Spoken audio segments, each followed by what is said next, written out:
ஐயனார் துணை today episode. வீடியோக்குள்ளே போகிறதுக்கு முன்னாடி நம்ம சேனலை சப்ஸ்கிரைப் பண்ணாதவங்க சப்ஸ்கிரைப் பண்ணிங்க, பக்கத்தில் இருக்கிற பெல் பட்டனை கிளிக் பண்ணிங்க. அப்போ தான் நான் போகிற வீடியோ உங்களுக்கு கொண்டே வரும். வாங்க வீடியோக்குள்ளே போகலாம். இங்கே பார்த்தீங்கன்னா ஹோட்டலுக்கு சாப்பிட வந்திருக்காங்க. அங்கே மெனு கார்டு பார்த்துட்டு எல்லாம் ஒன்று ஒன்று சொல்லினுக்கிறாங்க. உடனே நிலா அவங்க அப்பா வந்து, என்ன மெனு கார்டில் என்ன விலைன்னு பார்த்துக்கிறீங்களா, விலையை பற்றியெல்லாம் கவலைப்படாதீங்க, உங்களுக்கு என்ன விருப்பமோ அதை ஆர்டர் பண்ணி சாப்பிடுங்க அப்படின்னு சொல்லுவார். உடனே எல்லாருமே அதாவது பல்லவனும் சேரனும் அப்படியே நக்கலாக சிரிச்சுக்குவாங்க. இங்கேயும் அவர் ஓசியில் தாண்டா பில்லு கொடுக்காம தாண்டா வரப்போகிறாரு, பார்த்துக்க குவி குவி சொல்கிறாரு. சரி சரி என்ன கம்மனு இருனே அப்படின்ட்டு பல்லவன் வந்து சொல்லுவான். அப்படியே அவங்க பாட்டை தமாஷ் பண்ணிட்டு சிரிச்சுன்னு இருப்பாங்க. இங்கே பார்த்தீங்கன்னா அந்த ஆர்டர் எடுக்கிறவர் வருவார். வந்து என்னென்ன வேணும் அப்படின்னு சொல்லுவாங்க. உடனே நிலா அவங்க அப்பா சொல்வார், இங்கே இத்தாலி ஃபுட்டும் சைனீஸும் சூப்பராக இருக்கும், நல்லாயிருக்கும், ரொம்ப டேஸ்ட்டாக இருக்கும், நாங்கள் இங்கே அடிக்கடிக்கு வந்து சாப்பிடுவோம் அப்படின்னு சொல்லுவாங்க. உடனே சைலண்ட்டாக இருப்பாங்க. இவங்களாம் அதாவது சேர பாண்டி இவங்களாம் சைலண்ட்டாக இருப்பாங்க. உடனே நிலா வந்து, ஆனால் டேஸ்ட்டே இருக்காது, நல்லாவே இருக்காது, இங்கே சர்வீஸ் பண்ணுறாங்க பற்றியா, அதுக்கு தான் காசு, இவ்வளோ காசு, ஆனால் சாப்பாடெல்லாம் ஒன்றுமே நல்லாவே இருக்காது சோழன் அப்படின்ட்டு சோழனும் நிலாவும் பேசிக்குவாங்க. என்ன அங்கே பேசி சிரிச்சுக்கிறீங்களா, ஒன்றே இல்லை சும்மா பேசி சிரிச்சோம் அப்படின்னு. ஓஹோ அப்படின்னுவார் நிலா அவங்க அப்பா. உடனே நிலா அவங்க அண்ணன் வந்து சொல்லுவார், எனக்கு வந்து இந்த மாதிரி அப்படின்னு அவர் ஒரு ஃபுட்டு ஆர்டர் பண்ணுவார்.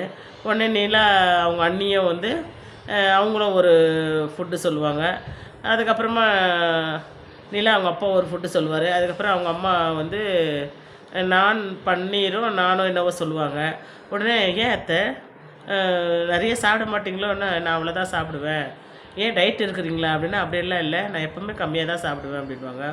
ஓஹோ அப்படின்னோடனே அப்புறம் நிலா நீ ஆர்டர் பண்ணு அப்படின்னோடனே, எங்களுக்கு அதெல்லாம் பிடிக்காது, அந்த சாப்பாடெல்லாம் பிடிக்காது, எனக்கு வந்து ஒரு ஃப்ரைட் ரைஸ் அப்படின்னு சொல்லுவாங்க. அப்புறம் சரி நம்ம மட்டன் ஒன்று சிக்கன் ஒன்று ஆர்டர் பண்ணலான்டா, உனக்கு என்னடா வேணும், எனக்கு எக் ரைஸ் அப்படின்ட்டு ஆளுக்கு ஒன்று சொல்லுவாங்க. ஓகே ஓகே அப்படின்ட்டு எல்லோரும் ஆர்டர் பண்ணி எல்லாருமே சாப்பிடுவாங்க.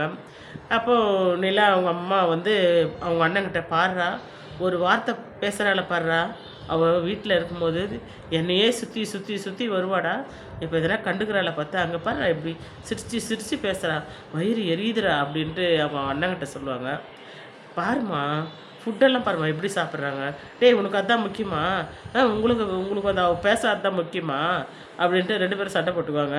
உடனே நிலா அவங்க அப்பா, தேனே அவள் பேசலாம் என்ன, நீ பேசுனா அவள் பேசாத இருக்கிறாளா, பேசுகிறா தானே, நீ பேசு அப்படின்ட்டு நிலா அவங்க அப்பா சொல்லுவார். உடனே நிலா அவங்க அம்மா வந்து நிலா கிட்ட, நிலா உங்கள் சைட்லேருந்து எவ்வளோ பேருமா வருவாங்க ரிசப்ஷனுக்கு அப்படின்னு சொன்னால், நாங்கள் 5 பேர் அப்பாவோட சேர்த்து அப்படின்னு சொல்லிட்டு 6 பேர் நாங்கள் தான் அப்படின்னு சொல்லிட்டு சொல்லுவாள். அவ்வளோதானா அப்படின்ட்டு, இவ்வளோ பேர் தானே உங்கள் சைடுந்து, வேறு யாரும் ரிலேஷன் எல்லாம் இல்லையா அப்படின்வாங்க.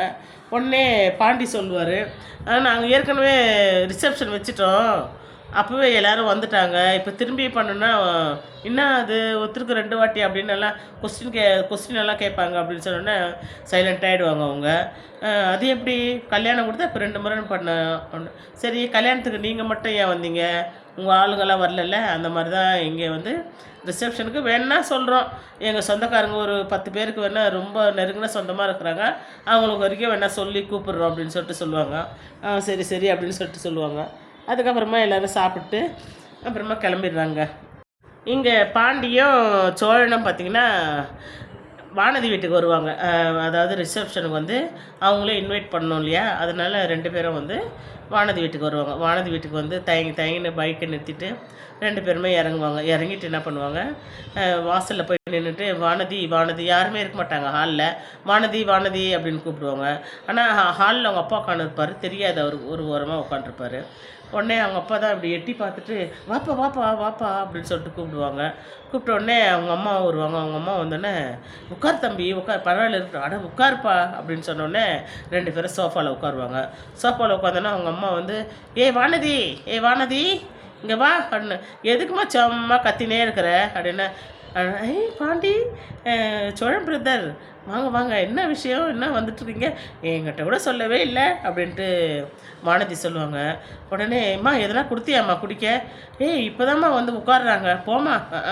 ஏதாவது கொடுக்கணும்ல அப்படின்ட்டு உடனே இருங்க பிரதர் ஜூஸ் குடிக்கிறீங்களா அப்படின்னு சொல்லிட்டு இந்த வெயிலுக்கு நல்லா இருக்கும் சில்லுன்னு அதை கொடுக்குறேன் அப்படின்னு சொல்லிட்டு போயிட்டு ஃப்ரிட்ஜிலேருந்து எடுத்து 2 பேரும் கொடுக்குறாங்க. 2 பேரும் குடிச்சிட்டு அதுக்கப்புறம் என்ன விஷயத்துக்கு வந்தாங்களோ அந்த விஷயத்த சொல்லுவாங்க. இந்த மாதிரி சோழனுக்கு வந்து ரிசப்ஷன் வச்சுருக்காங்க. அவங்க அம்மா அப்பா வந்து கல்யாணத்தை பார்க்கலன்னாங்க. அப்புறம் கல்யாணமும் முடிஞ்சிடுச்சு. இப்போ ரிசப்ஷன் பார்க்கலன்னாங்க. அதனால சொந்தக்காரருக்கெல்லாம் சொல்லணும் இல்லையா, இவங்களுக்கு கல்யாணம் ஆயிடுச்சுன்னு தெரியணும் இல்லையா என்ன மாப்பிள்ளைன்ட்டு. அதனால் சொந்தக்காரங்களுக்கெல்லாம் ஒரு ரிசப்ஷன் வைக்கிறாங்க அப்படின்னோடனே திருவண்ணாமலை தான் நாளைக்கு இல்லை நாளான்னைக்கு சாயங்காலம் அப்படின்வாங்க.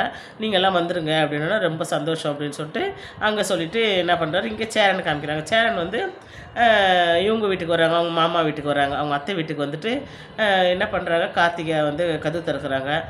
அப்படியே அவங்க வந்து ஒரு சந்தோஷமே இல்லை அவங்க முகத்துலையும் சரி அவங்க அம்மா முகத்துலையும் சரி. அவங்க 2 பேர்கிட்டையும் வந்து சொல்கிறாங்க இந்த மாதிரி சோழனுக்கும் நிலாவுக்கும் அவங்க அம்மா அப்பா வந்து இப்போ 1 வருஷம் ஆச்சுப்பா. இப்போ தான் அவங்க வந்து நிலாவையும் சோழனையும் ஏற்றுக்குனாங்க. அதனால் அவங்க வந்து கல்யாணம் வந்து பண்ணி பார்க்கணும் அப்படின்னு சொல்லிட்டு கோயில் சும்மா சிம்பிளாக வச்சு கல்யாணம் பண்ண போன வாரம். இப்போ இந்த வாரம் வந்து ரிசப்ஷன் வச்சே ஆகணுன்றாங்க. ஏன்னா அவங்க சொந்தக்காரங்களுக்கெல்லாம் தெரியணுன்ட்டு. அதனால் திருவண்ணாமலையில் வைக்கிறோம்ப்பா. கண்டிப்பாக நீங்கள் அத்தை மாமா எல்லோரும் வந்துடணும் அப்படின்னு சொல்லிட்டு சொல்லுவாங்க. கண்டிப்பாக வந்துடுறோம் மாமா, நீங்கள் போங்க கண்டிப்பாக நாங்கள் வந்துடுவோம் அப்படின்னோடனே சரி அப்படின்னு சொல்லிட்டு வெளியே கார்த்திகை வந்து நான் வழி அனுப்பிட்டு வரேன்ட்டு வருவாங்க. அப்போது சேரன் கேட்பாருன்னா கார்த்திகா எதுனா உங்கள் வீட்டில் எதனா பிரச்சனையானா? அது மாதிரியெல்லாம் ஒன்றும் இல்லைம்மாம்மா, எனக்கு உடம்பு சரியில்லை. அதனால தான் நான் வந்து வீட்டில் ரெஸ்ட் எடுக்கலான்ட்டு வந்திருக்கேன். அதனால தான் என்னுடைய ஃபேஸ் அப்படி மாதிரி இருக்கும் அப்படின்னோடனே அப்போது சேரனுக்கு வந்து ஒரு மாதிரி சந்தேகமாக தான் இருக்குது. இருந்தாலும் எப்படி கேட்க முடியுன்ட்டு அவர் வந்து கிளம்பி வந்துடுறாரு. இங்கே பார்த்தீங்கன்னா அடுத்த நாள் எல்லாருமே பேக் பண்ணி ரெடி ஆகிட்டு திருவண்ணாமலைக்கு கிளம்பிட்டாங்க. அப்போது வந்து சோழன் சொல்கிறாரு, அங்கே வந்து குடிக்கிற வெள்ளம் வச்சுக்காது அப்படின்னு. உடனே அவங்க பக்கம் நிறுத்துங்கடா வண்டியை நான் இறங்குறேன்றாரு. இதோட இந்த எபிசோட் முடிச்சிருக்காங்க. நாளைக்கு பார்க்கலாம். பாய்.